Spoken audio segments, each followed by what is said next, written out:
Welcome to Chillin' 101. We hope this video helps. In this video, I will explain how to make nacho cheese for nachos. First, let's gather our ingredients. You'll need about 8 ounces of your favorite melting cheese, like cheddar or Monterey Jack, a half cup of milk, and a teaspoon of cornstarch. Don't forget a pinch of salt and a dash of cayenne pepper for that perfect kick. Having everything ready makes the process smooth and enjoyable. Now, let's get cooking. Start by melting 2 tablespoons of butter in a saucepan over medium heat.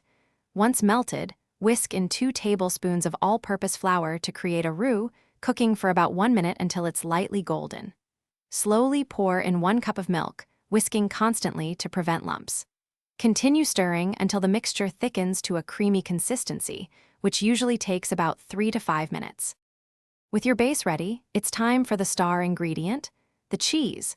Reduce the heat to low and gradually add 8 ounces of shredded cheese, stirring constantly until it's completely melted and smooth. This low heat prevents the cheese from becoming oily or grainy.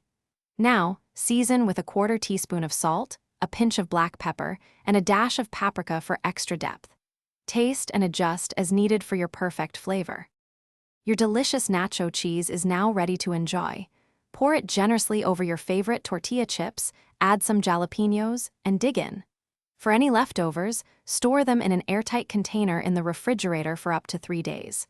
Reheat gently on the stovetop or in the microwave, adding a splash of milk to restore its creamy texture.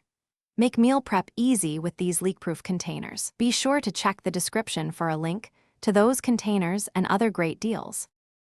Thanks for watching. Consider subscribing if we helped you.